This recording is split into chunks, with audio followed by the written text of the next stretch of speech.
What's up, gamers? This is YuBan with a Mechabellum Replay Commentary. Today we are going to highlight how to set up our board as a Tarantula player up against Sabertooth. We are picking the Speed Specialist with Tarantula and Marksman, hoping to play Assault Marksman. Our opponent is the one and only Sparty, playing as Giant Specialist, starting with Sabertooth and Hounds. This is a fantastic starting pack against everything we have.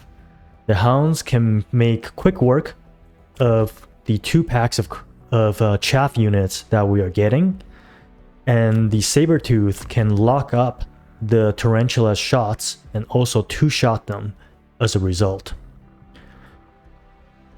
When we are facing Hounds, I like to go heavy Crawlers because at the same level, our Crawlers still take two shots for the Hounds to deal with, versus getting Fangs in between our units. They would just disappear right away. When we are going up against Sabertooth with Tarantula, I highly recommend, or at least this is what I do, leaving 3 to 5 squares from the fake line, so positioning our tarantulas quite far back. This allows our tarantulas to stay back and not end up locking onto the Sabertooth early on, so they can stay back and chaff clear, and also just keeps them safe for as long as possible. We're leaving 7 squares on the right side as always, with a potential Titan unit later on as a finisher. And then in between the units, we're leaving about 10 squares, just so we can fit Titan unit or some giants in between. Sparty also went for a asymmetrical push, positioning everything nice and spaced out. Let's see if we can distract one of the Sabertooth for long enough to delay the tower debuff. Looks like we're able to distract this Sabertooth to shoot on some Crawlers, and due to the speed advantage that we have with our Specialist, we were able to get a quick tower debuff, very timely, which allowed us to kill that Sabertooth and turn our attention to focus on chaff clear for the second wave of units. Let's see if the Crawlers can give us another good debuff.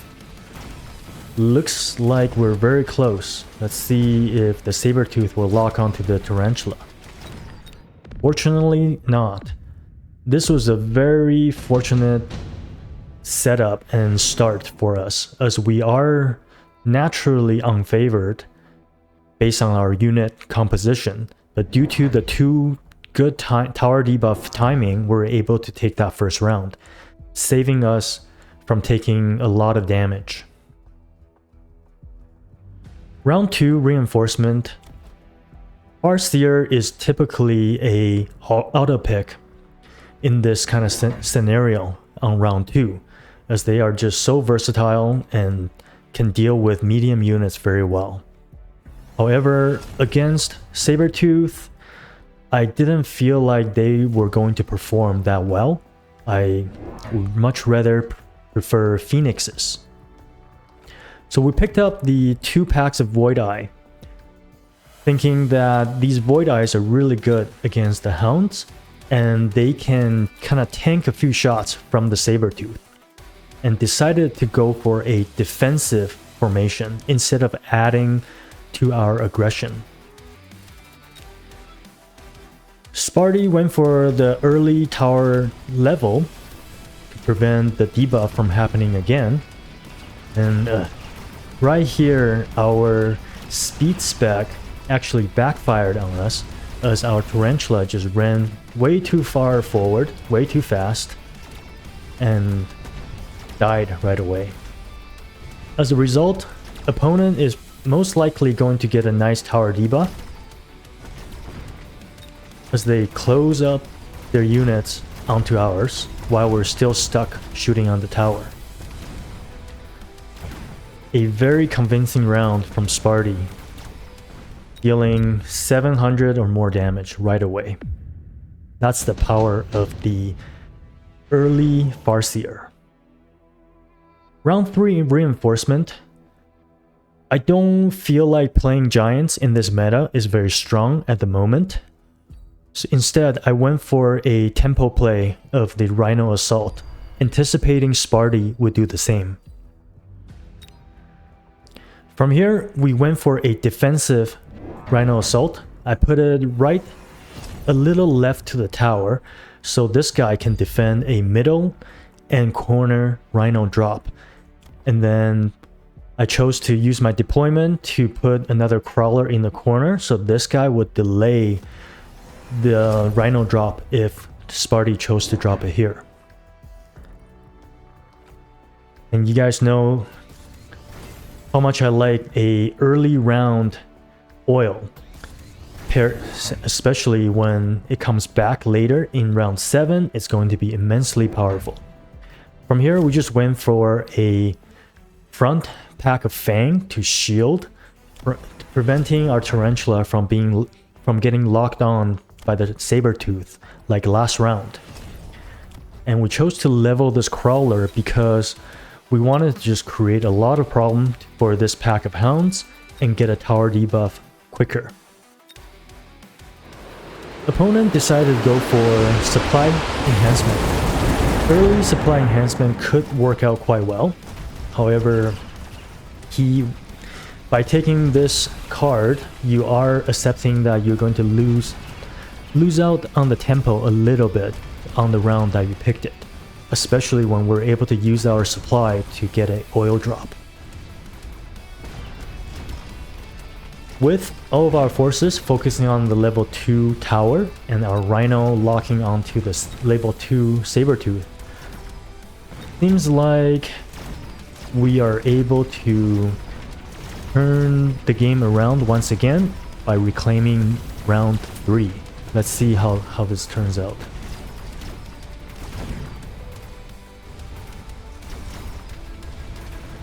So a very nice round on the same round that we dropped the oil. Round 4 Super Supply Enhancement. This is a auto pick, especially when both of us are super healthy in HP. So now Sparty is going to get 200 additional supplies every single turn. The longer this game goes, the more of an advantage he's going to have. But good thing we do have our own super supply to keep up. After grabbing the super supply with the oil still on the ground, I decided to go for 2 packs of Stormcallers. I did not anticipate an early shield, but I did recognize that I was lacking DPS severely. I could have either gone for backline Phoenixes to solve this problem, or going for the Stormcaller because we have this oil on the ground, thinking that it's going to do quite well with all the units being stuck here. From there, we just got more chaff coming from the backline. And Sparty did the same thing with more chaff and hounds for chaff clear. Thank goodness for the Stormcallers, we're able to break the shield fairly early.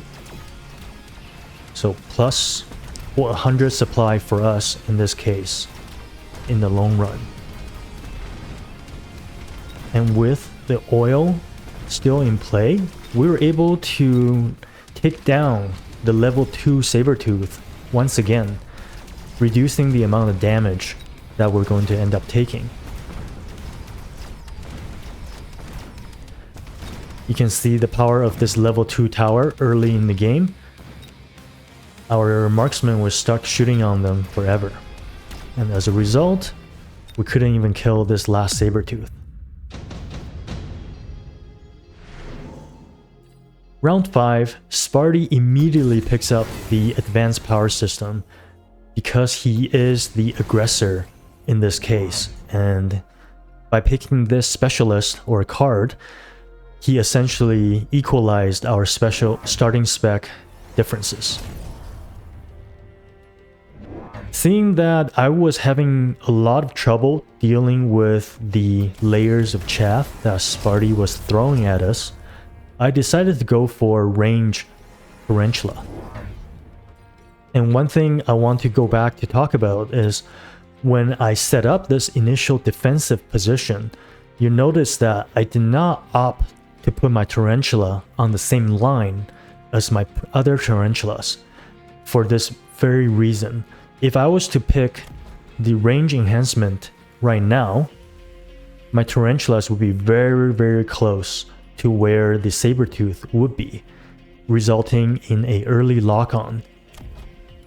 So by placing them back in this position, we can still grab one of the best tech for the tarantula without suffering the downside. We ended up grabbing the shield airdrop, putting it right in the corner here, trying to block some damage from this pack of hounds. Opponent went for a forward missile, trying to take out these level 2 crawlers. And we picked up one pack of Phoenix, like I said I wanted to, in the backline.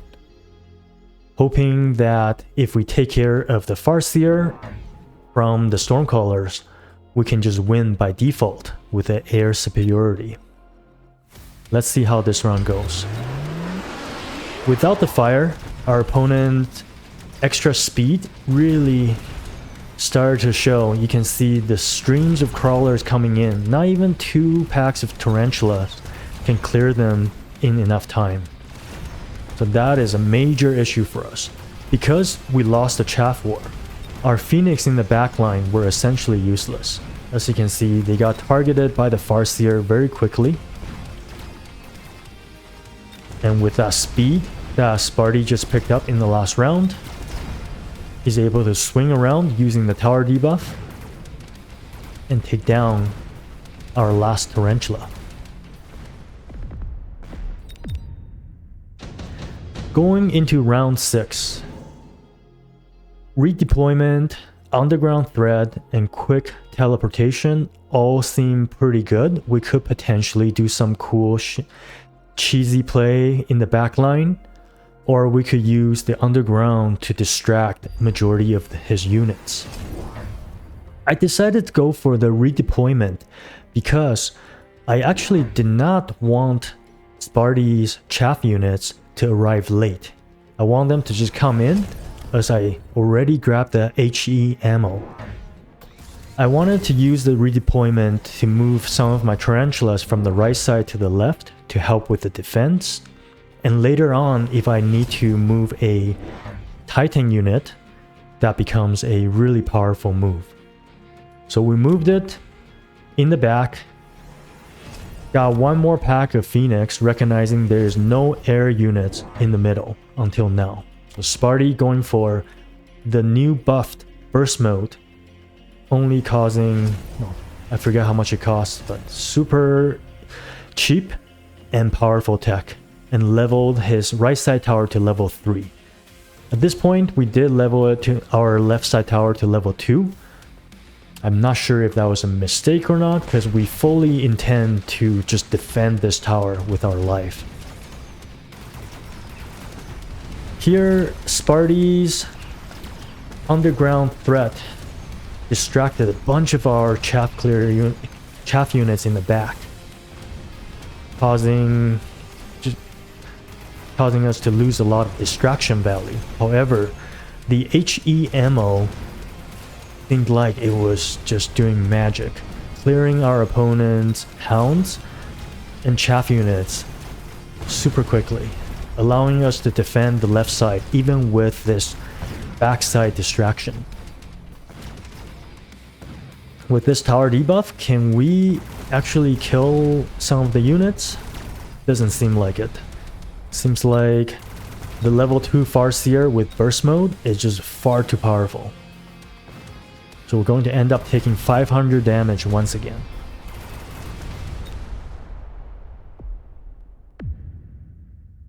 Round 7, now the super supply card that we picked up is swinging in full effect. And with the unit reinforcement coming down, I was thinking either I can go Vulcan and light everything on fire with our oil bomb, which would be very, very powerful. Or we could go for something more long-term in the form of scorpions. This is the most number of deployment from this drop, and I find scorpions deal with Farseers very well, as they are tanky and they do a little more burst damage than the Farseers. Immediately going for range, placing them, concentrating on the left side a little bit, while opponent went for the underground blitz, recognizing that HE spiders will have a harder time clearing crawlers when they go underground. And then Sparty just chose to support, hit the back of his army with even more Farseer. Here we decided to go for a backline Rhino Assault, trying to distract this back corner, hoping our level 2 crawler can get in and perhaps get a debuff at one point.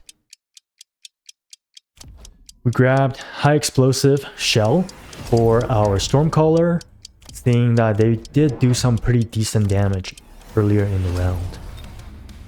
And last minute, we went for a crawler tech of our own in the form of loose formation.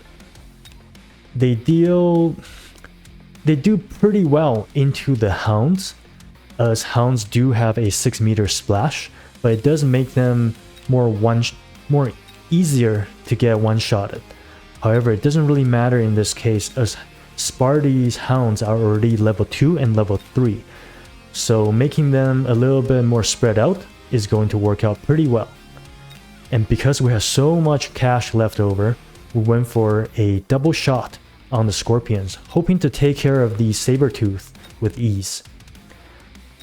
And luckily we got double shot, because Sparty went for level 2 Sandworm.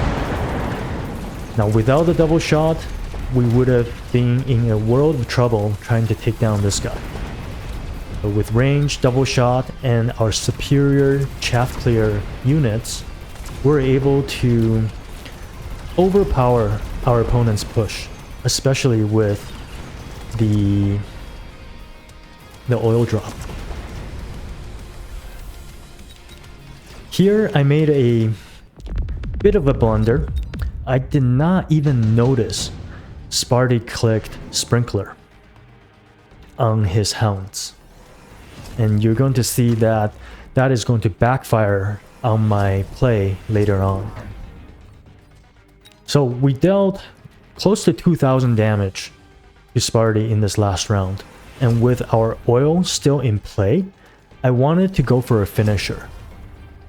And that finisher is in the form of a work factory, because we were so rich.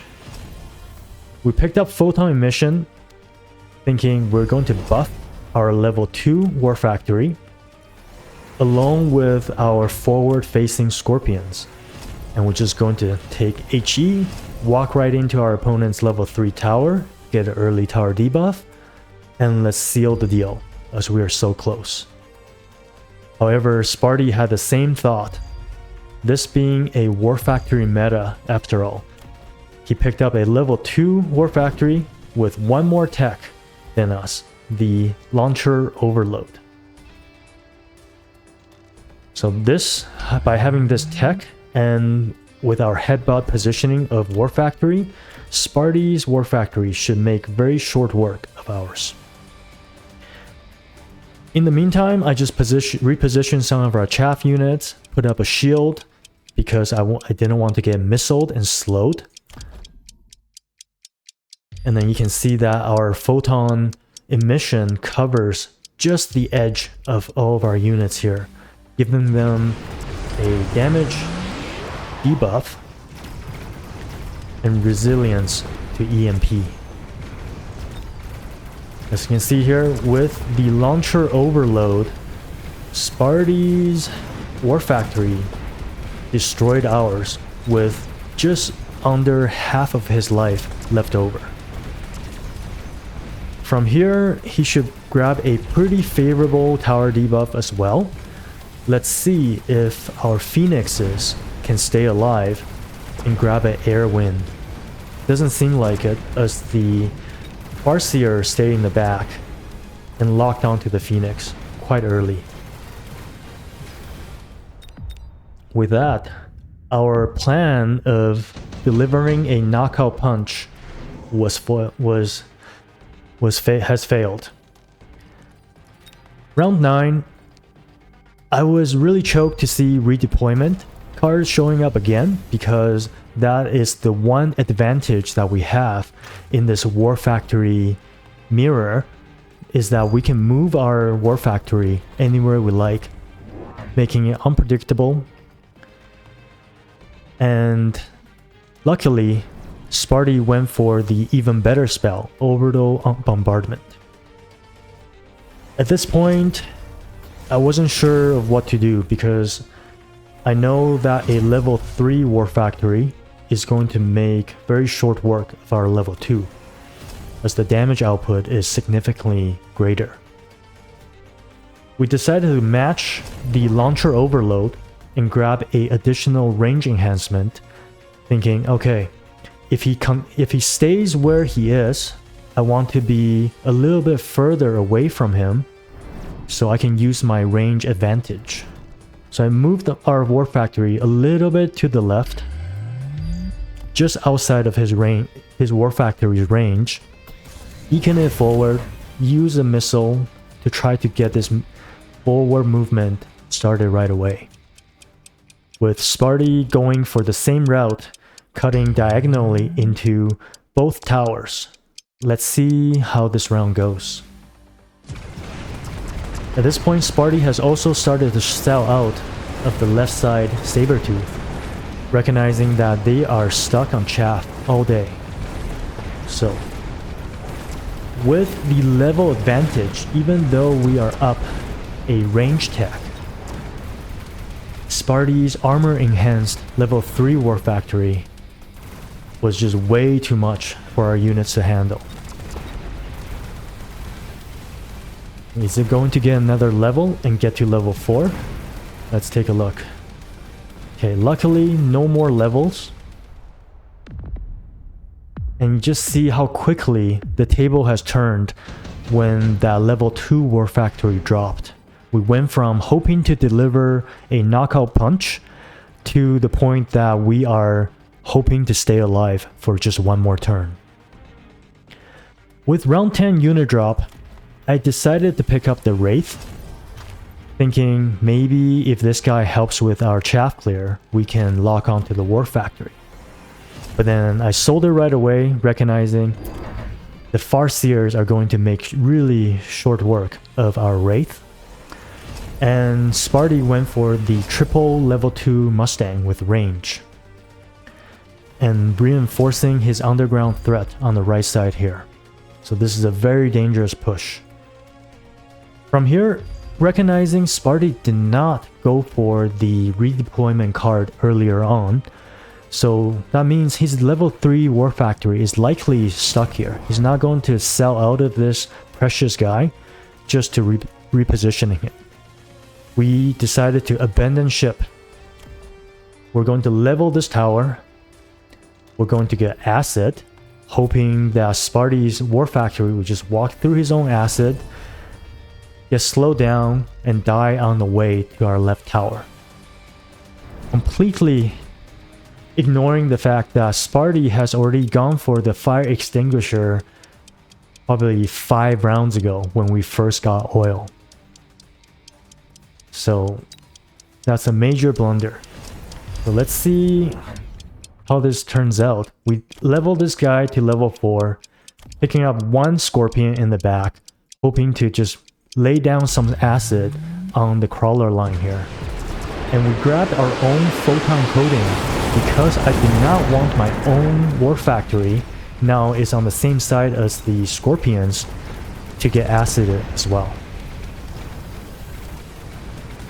With this level 2 War Factory pushing through forward and getting this nice tower debuff, we can see that Sparty's war factory, despite the fire sprinklers being active, was still able to be... Some of his war factory were still in touching the acid.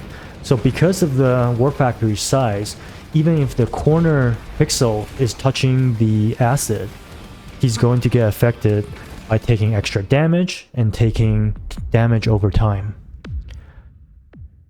To recap, we started the game with Tarantula Marksman trying to play Assault Marksman in a crossfire position. Recognizing the composition disadvantage, we decided to go for a defensive posture by placing our Tarantulas in the back and build up our damage dealers in terms of Stormcallers, and later on we got the triple Scorpion drop. On the triple Scorpion drop, we double-tacked range and double shot, and that round alone allowed us to deal over 2,000 damage to our opponent. From there, we decided to go for the knockout punch in the form of a level 1 war factory with high explosive ammo. And that was met with our opponent's own war factory with HE and launcher overload. Sorry, correction, we dropped it at level 2 because we both had super supply. From there, because we lost the war factory battle, opponent's war factory was able to level and gain an immense advantage for the next 2 rounds, knocking us down to 600 HP.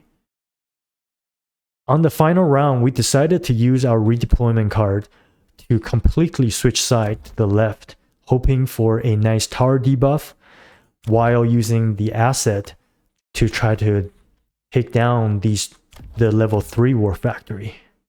Not recognizing that opponent already went for fire extinguisher on round 4, so that was a major blunder. But luckily, enough acid was able to touch the war factories and secured our victory at the end. This was a epic showdown of the war factory meta. I hope you enjoyed the game. Until next time.